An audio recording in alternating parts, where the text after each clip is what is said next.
Cette émission est rendue possible grâce à la famille des partenaires de l'Église de la Victoire.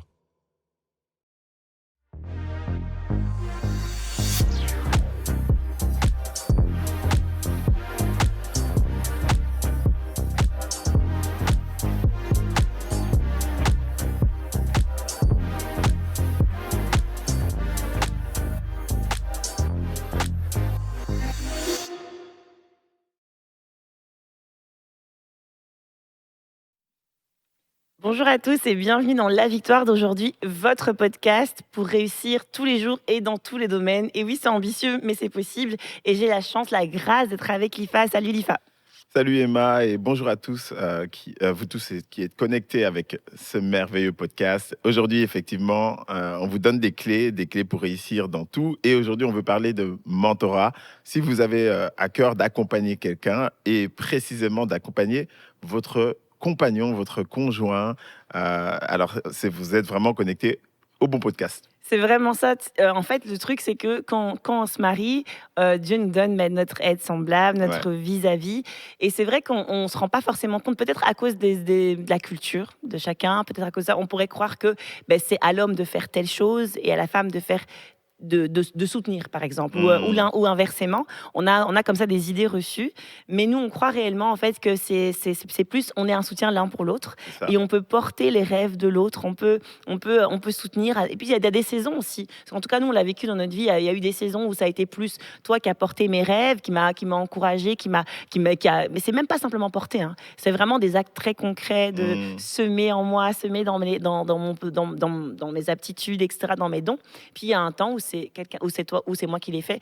Et c'est ça, je pense que c'est ça, c'est un partenariat en fait. Oui, et puis si vous avez suivi toute la semaine sur ce thème, vraiment, en fait, on vous a parlé un peu, on vous a donné pas mal de clés pour accompagner différents types de personnes. Et en fait, il y avait des principes qui se retrouvaient toujours. C'était que ça commençait par identifier les dons, identifier les talents qu'on voit chez quelqu'un et l'encourager là-dedans. Et donc, si on veut juste se baser sur ça, eh bien, finalement, le mentorat, dans le cadre du couple, je pense que c'est vraiment l'endroit propice pour l'exercer, pour discerner le talent, discerner les aptitudes dans la vie de quelqu'un. Et quand on s'est rencontrés, justement, une des choses que tu as pu faire exercer, en tout cas avec moi, eh bien, c'est de pouvoir voir justement le talent que personne ne pouvait encore voir à ce moment-là, et puis de voir au-delà de ce que j'étais à ce moment-là, à cette période précise. Et puis tu as commencé à justement faire un peu de lobbying aussi pour que les gens autour de toi, dans ta famille, m'acceptent, acceptent un peu qui j'étais aujourd'hui, et soient patients avec qui je vais devenir demain. C'est ça. C'est ça. C'est ça aussi, c'est vrai. Ça fait partie vraiment des choses qu'on a pu faire ensemble. C'est essayer que tout le monde puisse voir ce qu'on avait vu dans l'autre. Ouais. C'est vrai que ça, c'est quelque chose, j'ai essayé beaucoup que le monde, c'est pas que ma famille, mais ma famille parce que c'était proche, mais j'ai essayé en fait que le monde voit ce que Dieu avait déposé en toi, ce que moi j'avais pu peut-être déceler avant tout le monde, parce que j'ai eu comme la primeur de déceler ça en toi. Ouais. Et je pense que c'est pareil pour moi. Moi, ce qui m'a beaucoup marqué, il y a plein de choses qui m'ont marqué dans le mentorat. Je mets des guillemets, mais c'est un vrai mentorat. Le soutien, le support. Ouais, franchement, moi, je dis supportez-vous les uns les autres. C'est ça. Et c'est un bon endroit, en fait, le couple, justement, pour être un support pour l'autre. Exactement. Une aide. Exactement. Ouais. Et moi, donc, les fois où j'ai été, il y en a plein, mais il y a une qui revient, puis il y en a d'autres qui sont revenus aussi en mémoire. Mais il y a quelques années, en fait, moi, j'ai commencé dans le ministère en chantant. Donc, je chantais, j'étais leader de louange assez jeune, j'avais 15 ans, parce qu'il y avait un besoin dans l'église de mes parents. Puis, j'étais propulsée là à 15 ans, je ne savais pas trop. Et puis, un jour, on était déjà mariés, donc je devais avoir une vingtaine d'années, je dirais. On me propose de faire la louange, mais là, pour une immense conférence, mais vraiment une grande conférence, la convention nationale de nos églises, Church of God. C'était un big truc, il y avait 3 à 5 000 personnes. Ouais, c'était énorme. C'est vraiment énorme. Donc, quand on t'appelle pour te dire, Emma, c'était pour le service de la jeunesse. Pour le service de la jeunesse, c'est toi qui seras le lead vocal. Franchement, moi, j'étais en mode, je tremblais. J'étais là, mais pourquoi moi? Mais c'est pas pourquoi moi, genre, tu sais, il y a des fausses humilités. Mais moi, c'était vraiment pas une fausse humilité. Moi, c'était vraiment un problème de confiance en moi. Je me disais, mais là, non, il y a tellement d'autres meilleures chanteuses que moi. Mais voilà, et ce que j'ai aimé, c'est que tu as cru en moi, c'est que tu m'as dit, mais non, Emma, faut que tu acceptes, et puis je vais t'encourager, je vais être là pour toi. Alors même si tu ne chantes pas, tu as commencé à trouver des cours de chant sur YouTube, tu as commencé à m'envoyer des liens, Des des techniques, techniques de vocales, lead d'échauffement. vocal, ouais. Et je me suis dit, mais le mec, il est hyper investi, il est plus investi que moi dans ce rêve, et enfin dans ce projet, et je trouvais ça génial en fait, parce que ça m'a vraiment encouragée, ça m'a donné confiance en moi. Et je me rappelle que, en fait, je répétais les samedis.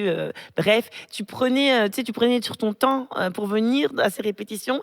Bon, je vais faire une confession. Au début, ça me saoulait un peu mais en fait, c'est pas que ça me saoulait. Non, c'est qu'en fait, je trouve que mais comme t'es dur avec toi, t'es dur avec ceux que tu aimes aussi, mais pas dur négativement. Exigeant. T'es exigeant. Voilà, c'est le bon mot. Merci de trouver le bon mot. T'es exigeant en fait, très exigeant. Et donc du coup, moi, au début, c'était genre, mais t'étais vraiment exigeant là pendant les répètes. Je devais refaire 10 000 fois la même note. J'étais là, mais ça valide pas, c'est trop là.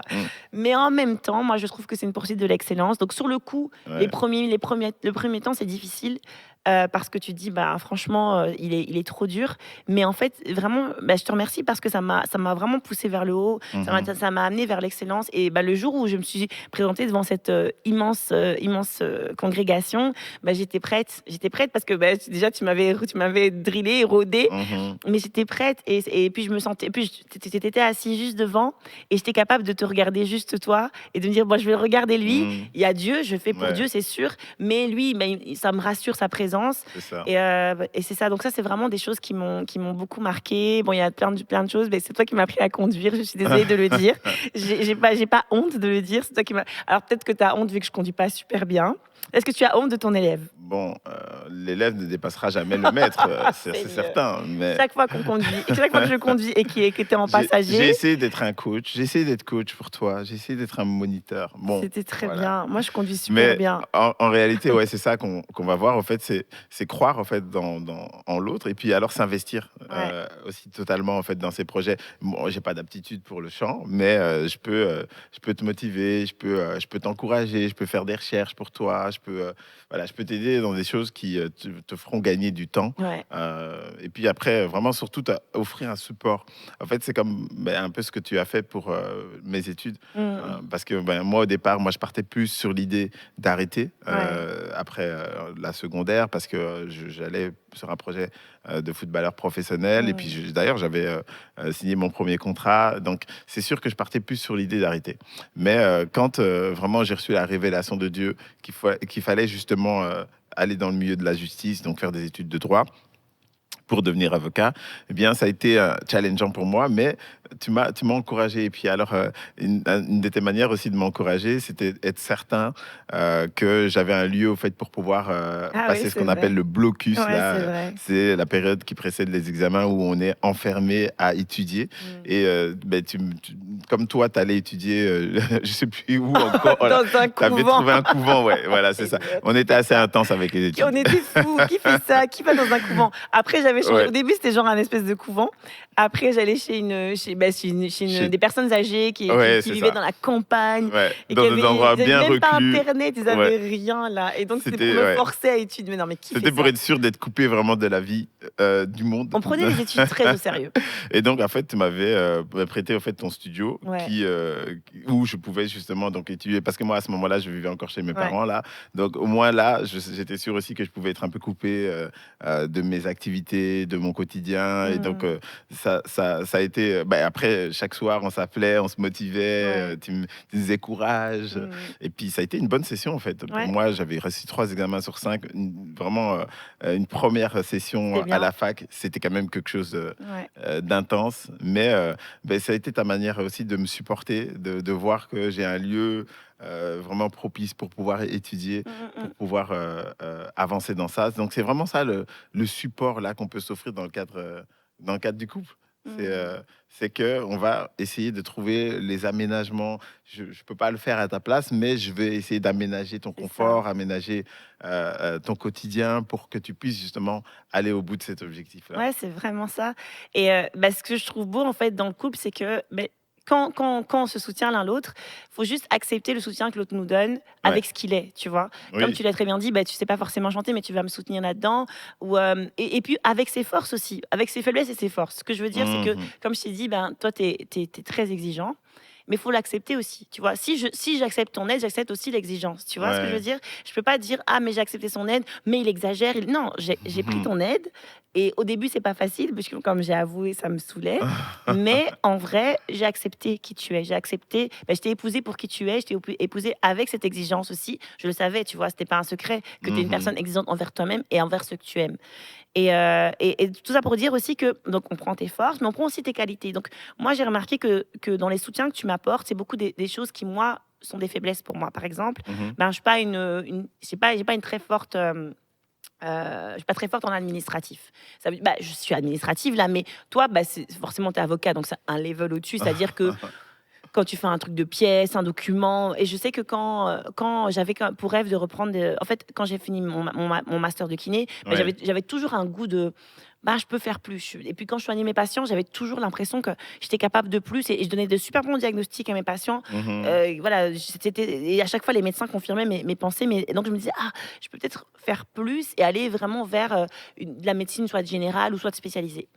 Et donc, je me rappelle que quand j'ai rêvé de pouvoir, pourquoi pas, reprendre la fac de médecine, c'est toi qui a fait tout le dossier de pièces avec mes diplômes, avec mon expérience. Tu as préparé en fait le dossier de demande d'admission que je devais soumettre pour pouvoir être acceptée, pour pouvoir reprendre la fac de médecine. Et puis j'étais acceptée. Et je t'avoue que oui, c'était dû bien sûr à mon parcours, mais je me suis quand même dit, c'est aussi dû au fait qu'il a préparé ce dossier avec vraiment comme un vrai avocat, donc avec minutie, avec sérieux. Et je pense que quand ils ont eu ce dossier devant les yeux, ça aussi joue en ma faveur. Et j'ai été acceptée. Voilà. L'histoire a fait que Dieu m'a dirigé ailleurs, mais quelle grâce. Et ça, c'est pas quelque chose qu'on peut enlever de son CV, d'avoir pu un jour être accepté en 3e année de médecine, tu vois, directement. C'est dans mon CV, ce sera toujours là. Et c'est quelque chose que je te dois ça, tu vois. Bien sûr, je sais, je dois aussi à mon parcours, mais voilà, je sais que ce dossier de pièces, il a beaucoup aidé. Et dans plein de choses comme ça, je sais que je peux me reposer sur toi pour l'administratif, je sais que s'il y a des papiers, toutes les demandes d'immigration, je sais que je peux compter sur toi. Voilà, c'est vraiment ça aussi, ce partenariat. C'est là où il y a des faiblesses, l'autre peut être une force. C'est ça. Et puis faire grandir l'autre. Ou faire grandir l'autre aussi. Ses faiblesses et dans les choses justement qu'on peut améliorer. Et puis avec délicatesse, avec soin, on va le faire grandir là-dedans. C'est ça. Et puis moi j'ai vu aussi que l'aide que le support que tu m'as apporté a été vraiment déterminant aussi dans une période où justement entre la fac et après ma carrière de football, ou en tout cas pendant que j'avais plus autant d'ambition dans ma carrière de football et que j'essayais de viser justement le barreau, ça a été une période un peu creuse, une période de chômage. Et puis c'était une période où tu m'as vraiment longuement encouragé. On a cherché ensemble les moyens justement de parvenir finalement à arriver au bout des études, au bout du processus pour devenir avocat. Et puis tu regardais, tu te renseignais sur les différentes possibilités. Et aussi, quand finalement j'avais terminé le barreau, tu te renseignais pour les stages, pour les employeurs, tu posais des questions à droite et à gauche. Donc tu vois, c'est vraiment, tu étais impliqué dans la recherche, tu étais impliqué dans ce projet-là. Donc tu m'as encouragé d'abord pendant la période de chômage, pendant cette période-là, tu m'as encouragé à étudier, à continuer en fait pour obtenir le diplôme, tu vois, en tant que tel, tu vois. Mais je me rappelle d'ailleurs, ça me fait penser à, tu te rappelles quand tu voulais prêter serment, et puis tu cherchais un maître de stage, je sais pas si tu te souviens. Et à un moment donné, je sais pas pourquoi, je te dis, tu cherchais depuis longtemps. Et à un moment, moi, j'y connais rien là. Mais tu vois comme quoi Dieu se sert. Et c'est là qu'il faut vraiment voir aussi la main de Dieu dans tout ce qu'on fait. Parce que le Saint-Esprit va nous souffler quelque chose à l'oreille. Et en fait, comme l'autre est notre aide semblable, il faut l'écouter aussi. Il faut écouter ce que l'Esprit va dire à l'autre. Et ça m'a marqué parce qu'à un moment donné, je dis est-ce que tu es obligé d'avoir un maître de stage pour prêter serment? Et puis là, tout d'un coup, tu dis... Non. Mais en fait, et puis non, d'abord, tu as vérifié quand même. Tu t'as dit, Ben, en fait, non. Ouais. Et c'était trop drôle parce que même moi, vraiment, je m'y connais vraiment pas, là. J'ai dit ça, ouais. Tu trouvais juste que Ça semblait être au ça hasard, semblait mais être long et oui. qu'il y avait probablement un autre moyen. Exactement. Ouais. Et c'est drôle parce que je crois réellement que c'est l'Esprit Saint qui me l'a chuchoté à l'oreille. Puis toi, en tant que, t'as pris ça en considération. C'est ça que je veux dire. C'est qu'il Oui. faut, dans un couple, on doit être sensible à ce que l'Esprit dit à l'autre. Ouais, Tu c'est vois, ça. pour notre avenir, pour. Parce qu'en réalité, la plupart des gens attendaient d'avoir un maître de stage pour prêter serment. Là, ça, c'est normal. Parce que c'est la norme. voie classique. Voilà. Et puis moi, Donc, tout d'un coup, je dis, ouais. mais est-ce que tu es obligé d'avoir un maître de stage? Puis là, tu me dis, tu cherches, puis ben non. Mais l'histoire a montré que ça a été déterminant Oui, pour ta vie. Parce oui. qu'en fait, si tu n'avais pas à ce moment-là dit, ben alors non, donc je m'inscris à la prochaine session. Je sais pas si tu te rappelles. Mhm. Tu as dit, c'était en novembre, je pense. Oui. Tu as dit, ben, je m'inscris à la prochaine session. 2012. Ouais, tu t'es inscrit en novembre 2012. Ouais. Tu prêtes serment en novembre 2012. Le lendemain, la loi change et Ouais. tu peux plus prêter serment. C'est ça. Donc, si tu avais attendu encore pour trouver un maître de stage, tu vois, la porte se serait fermée. Donc, c'est trop clairement. fort de voir à quel point l'esprit m'avait utilisé à ce moment-là pour une stratégie qui, moi, mais j'y connais rien, là, je connais pas les lois ni rien, mais je vois vraiment comment ça, c'est aussi important dans un couple chrétien, d'être sensible à ce que l'esprit va dire à l'autre, tu vois. Et puis de le recevoir un peu comme si on le recevait d'une personne bienveillante, comme un mentor, voilà. Exactement. Comme quelqu'un qui est là pour nous soutenir, Exactement. nous supporter, nous aider à aller au palier suivant. Ouais. Et puis ça a été finalement ça, ta contribution. Ouais. Là-dedans, tu pouvais pas le faire passer. Ça, pour moi, je trouve, tu as essayé de chercher un maître de stage. Et d'ailleurs, tu as été impliqué dans finalement le choix du maître de stage par la suite. Ouais. Mais à ce moment-là, en fait, c'est vraiment recevoir quelque chose, une pensée de Dieu, et se dire, il faut qu'on fasse le pas. Le pas suivant, là, le palier suivant, on doit l'atteindre le plus rapidement possible. Et je le reçois. Je me dis pas, ah non, mais tout le monde. Oui, c'est ça. Tu aurais pu dire, bah là, elle connaît rien. Ça, c'est vraiment les gens qui connaissent rien en droit, qui pensent qu'on peut faire comme ça. T'aurais pu dire, je vais même pas chercher, qu'est-ce qu'elle raconte. Mais on t'a pris ça en considération. Et je voudrais dire aussi rapidement que, en fait, quand on est mentor, en tout cas quand on est une aide semblable pour l'autre, un support, il faut être capable aussi réellement, en certaines saisons, de s'oublier réellement. Je crois réellement que c'est ce que Jésus nous enseigne, c'est s'oublier à soi-même, mourir à soi-même, c'est ça aussi, c'est dire tes intérêts vont réellement passer avant les miens. Oui, bien sûr. Et ça me fait penser un peu à la campagne électorale qu'on a fait en 2019 possible, je sais plus. Qu'on a fait qu'à un moment on te propose de faire une campagne électorale, d'être candidat pour les élections fédérales pour devenir en fait parlementaire, député fédéral, c'est ça je pense. Et quand on te le dit, premièrement tu pries, mais le passage que tu reçois, c'était trop fort, c'était genre d'abord ce qui est spécial, c'est que tu dis à la dame, la députée, qui te propose d'être dans les élections, tu lui dis d'abord j'ai prié et je vais consulter mon épouse et ça, donc laisse-moi le temps. Ce qui est très bizarre parce que vraiment les places étaient chères là et il y a personne qui dit ça. Il y a personne qui dit il y a plusieurs personnes qui postulent justement pour être candidat, pour pouvoir être sur une liste électorale. C'est ça. Et puis là on vient à moi. On vient à toi, donc vraiment une faveur. C'est spécial, t'avais rien demandé. Et donc, tu lui dis, attends, il faut d'abord que je consulte, que je suis prie, puis je consulte mon épouse, tu lui dis. Et donc, c'est ce que tu fais, tu viens, tu me consultes, on commence à prier. Puis tu reçois un passage c'était un passage en fait que Dieu voulait que tu serves, que tu le fasses, mais que tu le fasses en famille. Et ça a vraiment résonné en moi. Et donc, j'ai dit, ok, faisons-le, mais si on fait ça, on doit faire vraiment comme Dieu l'a dit. Et là, je dis, ok, du coup, on va le faire en famille. C'est pas une campagne pour toi. En fait, ce qu'on veut, c'est que les gens votent pour nous. Oui. Tu vois, en tant que team, en tant qu'équipe, Team Bombélé. Et donc là, je prends congé. Alors, j'étais kiné à temps plein. Je prends congé pour dire, je vais me consacrer à cette campagne électorale avec toi. Donc, en fait, la campagne, on l'a faite à deux.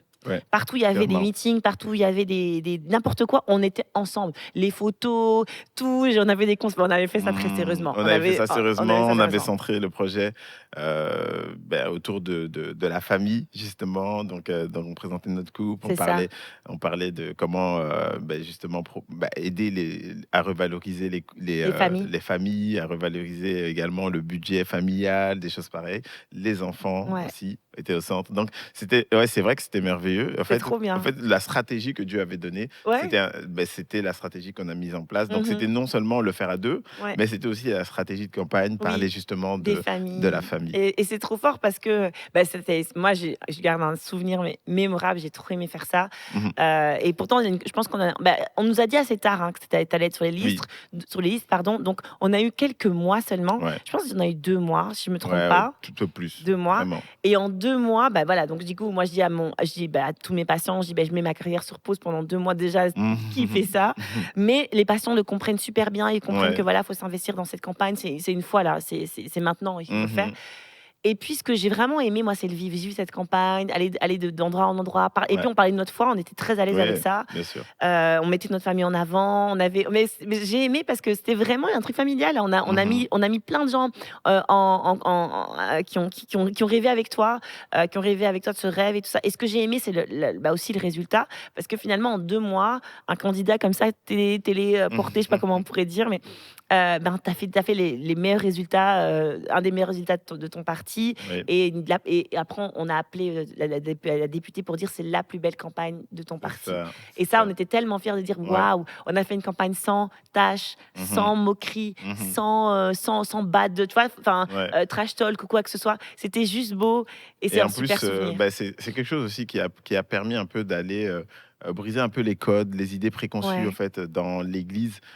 C'est vrai. Comme on s'est rendu compte au fait qu'il y avait énormément d'incompréhension par rapport à la foi qui s'exporte en fait dans ce milieu. Donc les gens sont capables de travailler dans n'importe quel domaine, des fois dans le domaine du divertissement, dans le domaine ils travaillent, les gens ont des emplois là, et puis vont se dire c'est pas grave d'être chrétien qui travaille à la poste ou je sais pas moi dans un supermarché. Et puis là on s'est rendu compte que il y a énormément de réticence pour les croyants de se dire je suis croyant, mais mon travail c'est d'être politicien, c'est d'être député, c'est d'être peu importe conseiller communal, conseiller à la mairie. Donc on s'est rendu compte que il y avait énormément de incompréhension et des fois de religiosité dans la compréhension des Écritures. Vraiment. Et donc finalement notre travail a été aussi ça. Ça a été aussi de faire bouger les lignes. On allait dans les églises. Certains pasteurs qui avaient commencé avec certains discours un peu contraires, en tout cas réticents, on les a trouvés plus tard plus ouverts et complètement dans l'encouragement plutôt. Oui. Tu vois. Puis je trouve que ça a fédéré aussi les églises. Tu vois, quand on allait d'église en église, on avait l'impression que les églises avaient leurs candidats. Et c'est fou parce que c'est vraiment avec le recul, je me rends compte que c'est vraiment Dieu qui nous a inspiré cette stratégie. Parce que maintenant, nous, on aime bien regarder des séries politiques bizarres. On regarde des séries politiques et puis des séries juridiques bizarres aussi. Parce que y a pas vraiment... c'est bizarre pour une personne comme moi qui est dans le médical d'aimer regarder ça, mais j'aime. Et on regarde ça à 2. Et en fin de compte, maintenant, quand on voit les séries politiques, là, on voit qu'en fait, par exemple, ils vont aller chercher les voix des chrétiens. Ils vont aller chercher les voix dans les églises. Mais nous, à l'époque, on savait pas. C'est juste Dieu qui nous a dit, allez dans les églises. On n'avait pas ou peu de candidats déjà dans les églises. C'est ça, on s'est dit, ok, soyons le candidat des chrétiens. Soyons fiers de notre foi. Et pourtant, en fait, on s'est rendu compte aussi, en allant d'église en église, en parlant aux gens, que les chrétiens ont des revendications qui sont purement politiques. Exactement. Donc, forcément, il faut quand même quelqu'un aussi pour les représenter, pour propulser leur message. Et donc, ça, c'est vraiment le support aussi que tu m'as apporté, qu'on s'est apporté aussi, parce que finalement, on l'a fait à 2. Et c'est vraiment merveilleux de voir à quel point, vraiment, au centre de ce mandat de mentorat, on peut voir vraiment le couple. On peut exercer un vrai support, un vrai soutien, être une vraie aide semblable en fait pour son conjoint. On n'est pas obligé juste d'être spectateur là et puis de le regarder on peut vraiment de loin. Le soutenir. On peut vraiment le soutenir et s'investir. C'est vrai. Que notre soutien soit pas juste de dire courage. Mais c'est vraiment comme mais on peut avoir un vrai rôle à jouer finalement dans la vie de notre conjoint. C'est ça en fait le point je pense de cette thématique là, le mentorat au sein du couple, c'est qu'on peut être un vrai soutien, porter l'autre et l'aider à l'amener au fait au palier suivant. Exactement. Mais ça va vite, c'est déjà tout pour aujourd'hui. Merci d'avoir été avec nous. Je voudrais juste faire un petit appel. Donc, si aujourd'hui, vous vous dites, waouh, moi, ces podcasts, ils me font du bien. Moi, ces podcasts, je suis encouragée, etc. J'aimerais vraiment vous encourager à que ce soit, c'est pas une réciprocité, mais c'est genre, on est ensemble. Mais si on est ensemble, vous pouvez aller sur la page de notre église aussi, la page de l'église de la Victoire, sur la page YouTube. Vous allez voir, il y a beaucoup de contenus qui peuvent, je pense, vous faire du bien.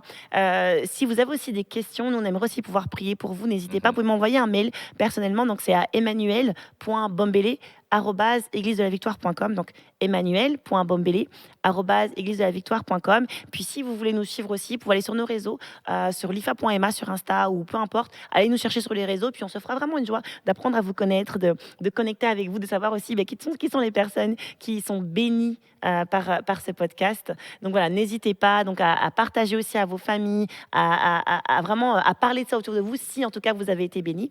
Et donc on se donne rendez-vous la prochaine fois. Et d'ici à la prochaine fois, rappelez-vous de ceci, c'est qu'en Jésus, nous sommes tous richement bénis.